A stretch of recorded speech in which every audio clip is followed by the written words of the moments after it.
Welcome, everyone. I like 𝒕𝒉𝒊𝒔's energy. Did you like that? That was really good. So I'm not going to have any of the gravitas that he has in terms of gold medals or methods, but I am going to ask you to interact if we can. That's why I've got the flip chart there. And I'm going to ask you, in fact, I'll give you a warning of it now. I'm going to ask you, what are the biggest challenges that you face at the moment? If there was something that was keeping you up at night, and Ed and I could fix it for you today, and you would buy us a beer for that, can you be thinking about what that thing is? And in the spirit of this morning, I want you to be completely honest. I know we're filming, so you don't need to say your company name, if that's a tricky thing, but I would love to have your first name and the thing that's really keeping you up at night, if that's okay. I'm going to ask you for that in about 2 minutes' time. I've only got 3 slides. Who likes PowerPoints? Do you like, by the way, this is going to be super interactive all the way through. And if you don't say anything, Alex, I will come up to you. I promise I wouldn't do that. I promise I wouldn't do that. It's going to be interactive. So who likes PowerPoints? Do you like lots of PowerPoint all day? It's really hard, isn't it? So when I do PowerPoint, which is incredibly rare, this is the first time I've done a PowerPoint for about 5 years, I just have literally 3 slides. So those are my 3 slides, and they've got lots of pictures on. I could bore you with all the data sheets of the kind of things that we do, but I just want to tell you, we do 2 things, okay? We prepare human beings to be innovative. That's the number 1 bit. That's actually my part of the company. And then we bring open innovation in from outside. What do I mean by that? You're probably sitting here innovating brilliantly already. What could you bring from the outside? Oh, I don't want to do that. That's not my idea. No, hold on. How about we bring some ideas in from the outside, 200 of them from organizations globally, and then we'll whittle them down to 50 and 7 and 1, and you'll have 1 new idea. That's the other thing that we do, open innovation.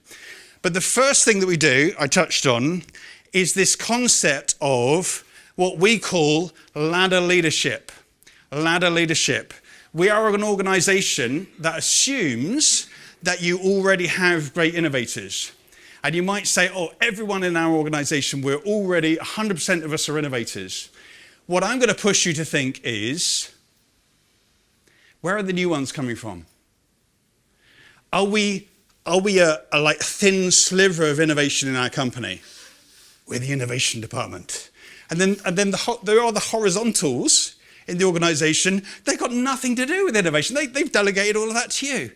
And what I'm proposing is that you could create a whole raft of innovative recipients and people across the rest of your business, if you wanted to.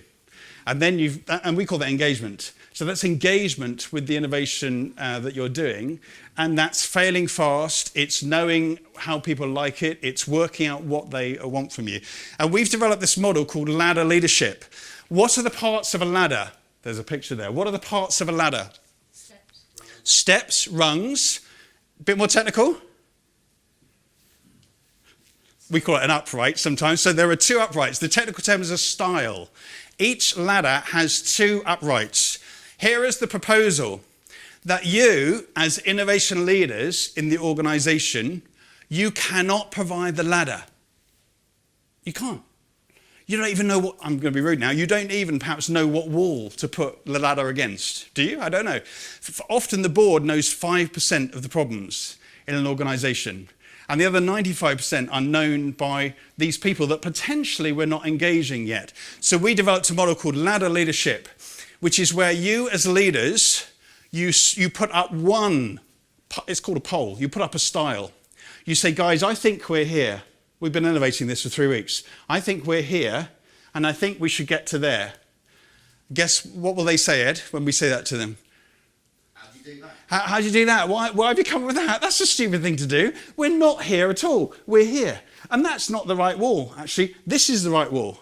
Oh, okay, that's good to know. So what would you do then? Well, I'm not going to tell you that. Sorry? No, I'm not going to tell you what we should do, because if I come clean and tell you what we should do, then I'm becoming kind of ingratiated in your great idea, and I'll become accountable for it. Yeah, true. And well, I don't want, you guys, you just come here, you do stuff to us. We heard Steve talk about it earlier, you wait until we wait until you've gone away, and then we go back to how we were doing it before. If you were to Google the phrase change programs or change programs fail, what would pop up, do you think?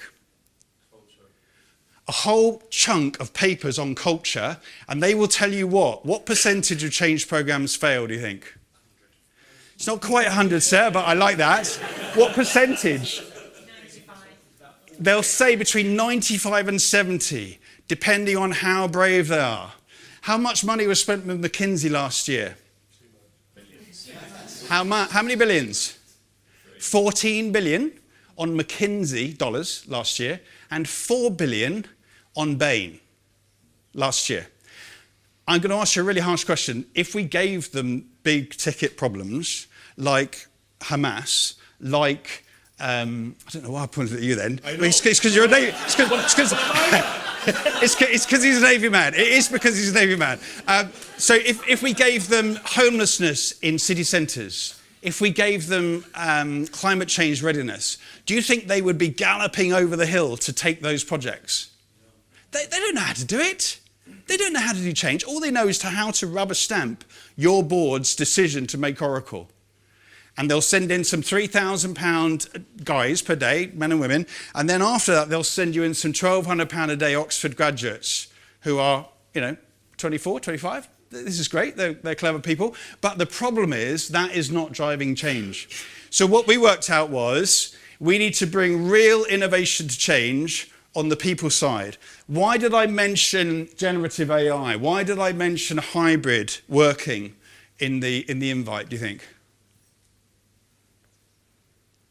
We're faced always with the current trendy problem, aren't we? And they are trendy problems, and they're real things. And, if you listen to any psychologist, they will say that the people of the day, if we were in Freud's time, we'd be talking about people being, having a certain type of psychosis, won't we? There's a trendiness, so to speak, to what people talk about. What is the real solution to hybrid working, do you think? What is the real solution to generative AI? What's it going to count on? People. It's going to count on the people. At the end of the day, it's going to count on the people wanting to be innovative, choosing to be innovative. And I love some of the things that Steve talked about. Quick time check. Because what he was flagging really was that in a high-performance setting, and I said this a little bit to him in the break, but in a high-performance setting, Steve's system and process works absolutely brilliantly. And I think it will work really well in your agile team, in your innovation team. And that's a sliver of your business, let's remember. I'm just a little bit worried about all the other people and the customers. So what I'm proposing is there a way of strategically nurturing their ability to innovate, their ability to accept innovation? So we call it pull transformation. And in pull transformation, we ask them to bring their pole. So we've bought the first pole. We think we should do this. Do you want me to be honest? Yeah, it's rubbish. It's in the wrong place.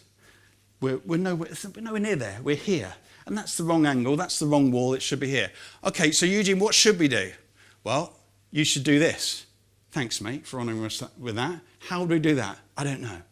Who else do we know? Who could we invite to this party? How can we do a bunch of idea building? How can we do what we call an exhibition, which is where we take over the atrium in a large corporate, and these 15 people who spent the last month thinking, do I really want to tell the truth? Do I really want to be honest about what I want to do? We get those 15 people to stand from 11 o'clock until 4 o'clock in front of their exhibition stands all day.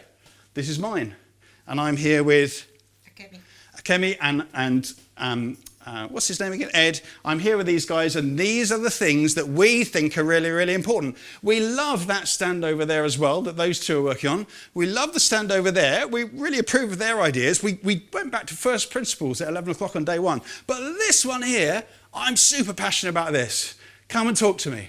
You're the chief exec? Excellent. Come and talk to me. I've got loads of ideas, loads of hopes, loads of dreams. And if you empower me to do it, I'll do it. What's the big You look at your watch. What is the big barrier, Ed? What's the big barrier to people being allowed to innovate in companies, do you think? Begins with B. Sounds a bit like Brussels, ends in Y. Bureaucracy. Sorry, Ed, I did it for you. Bureaucracy is massive, isn't it? How's bureaucracy in your company? Can I ask a question? Please do. Is fear not one of the... Fear is a massive thing. I've got 2 enormous FTSE 100 clients. I'm not going to tell you who they are because I want to talk about how fear, we call it the... what do we call it? We call it. There's various phrases they use for it, but basically it's we call it the closed door policy. Okay, so this door here is closed. There's no way I can go through it because if I go through it, there's no way I can get back. And now I'm stuck out here. No, John, you can always come back. You can always come back. You can try something. If it goes wrong, Alex, you can come back in. It's okay to fail fast. It's okay to have 50 ideas and drill them down to 2 or 4. So some more pictures. These are some of the tools that we deploy. What's that?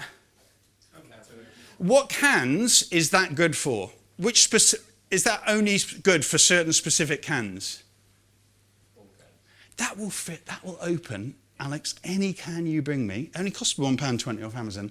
That will open any problem that you bring me in any organisation, unless it doesn't involve people, okay? But if it involves people, Alex, I can open any tin that you offer me, any tin whatsoever, across the business. But you're only 24. I know, but I've done this, I volunteered to do this innovation programme, and they taught me over a 2-month period how to innovate, how to be ready, how to be fertile ground for the whole thing.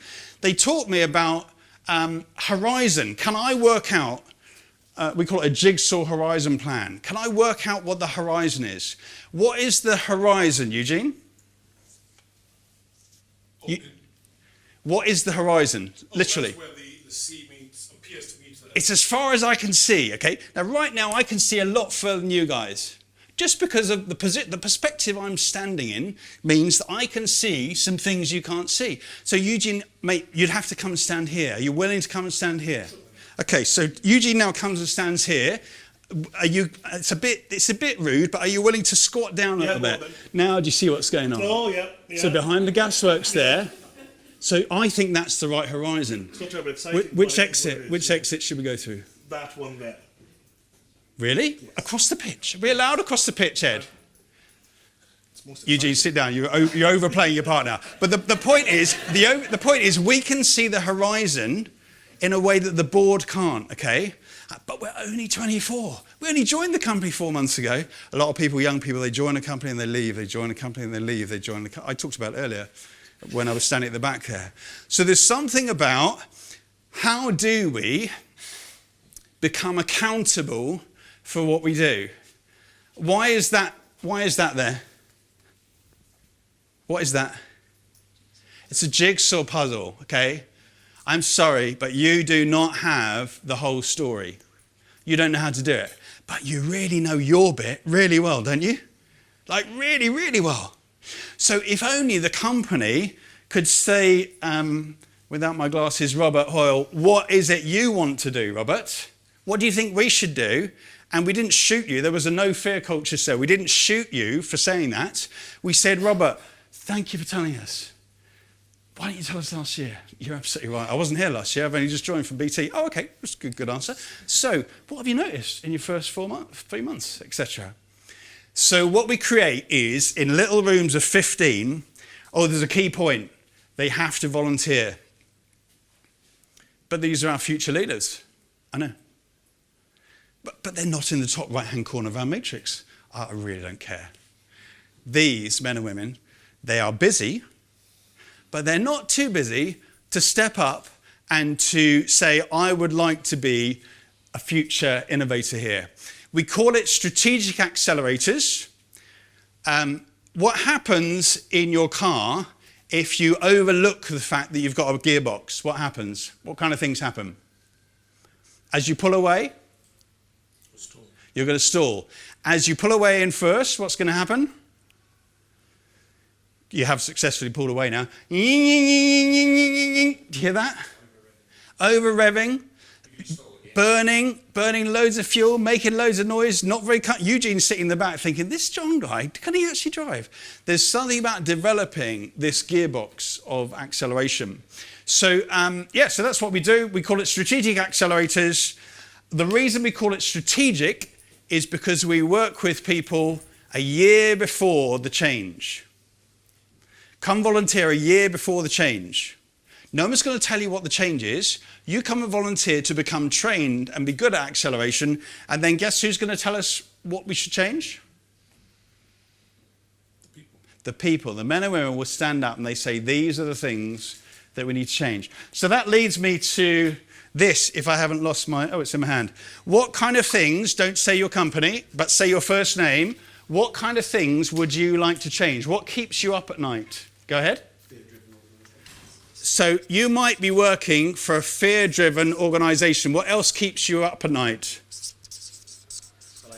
Silos. Silos. Who created silos? Answer that. Who created silos? Us. We did. Us and certain departments. I was going to be a bit rude. You're right. Certain departments created silos. What else keeps you up at night? Deadlines. You're far too busy. So we use the 𝒕𝒉𝒊𝒔 model, of course, for important but not yet urgent. The reason we call it the important but not yet urgent matrix is why. What do we want people to? By the way, all of the tools have the name on the tin. Why do we call it the important but not yet urgent matrix? Because we want people to prioritize and live there. If you're living in urgent and important, it's the wrong place. That's not the place to innovate. You've got to get into important before it becomes urgent. 3 more minutes. Some more. Give me some more. What other things keep you up at night? Losing talent. Okay, this is another reason I don't mention my references. One client, 12 years ago, I did a Developing Future Leaders program with 84 people. How many of those people still work there? Sorry? Eugene, how do you know that? 3 people still work there. 3 of them still work there. What does that mean for the rest of the industry? Great. That's great. We're picking up all these great guys. What does it mean for that particular utility company? Just got to go round and round and round again, okay? At that utility company, who do you think I'm working with to build accelerators in their team? 2 of the 3. I'll answer it for Eugene, although he would have got it right. Give me another thing that keeps you up at night. Quality, what do you mean? Politics. Politics. Don't say that, John. So there's a particular department that I really struggle with. Really struggle with. So I normally work with exec sponsors in specific departments, and then a certain department says, oh no, you can't do that. That's in our fiefdom. Okay, can I white label it for you? Yeah, okay. And eventually we get in. But the politics, politics is unbelievable. What's the name? Hummer. What we're looking to do is shift to pull transformation. And in pull transformation, there isn't any politics, because the men and women who know pull it in the right direction. Here's a little boat analogy to pick up on Steve's. If you're in a little rowing boat this time, like a little one you'd see, like with a bloke on the tiller at the back, what happens if no one's pulling? You go nowhere. What? But Mayor, you're steering. You're steering a lot. Sorry, you're on the board, you're steering. Why is it not going anywhere? Steer in the direction of McKinsey. Steer in the direction of Bain. See where we're going? So you've got to get people to pull you forward. I see the smile. What's going through your head? Is there 1 minute left? Okay, so let's have 2 other things that keep you up at night, and then a quick question from you to me. So 2 other things that keep you up at night, please. Hidden factory. Say again? Hidden factory. What does that mean? Interesting. I love that phrase. Thank you. That's new on me. The hidden factory. And Steve alluded to that, didn't he? Where people will do what they want to do.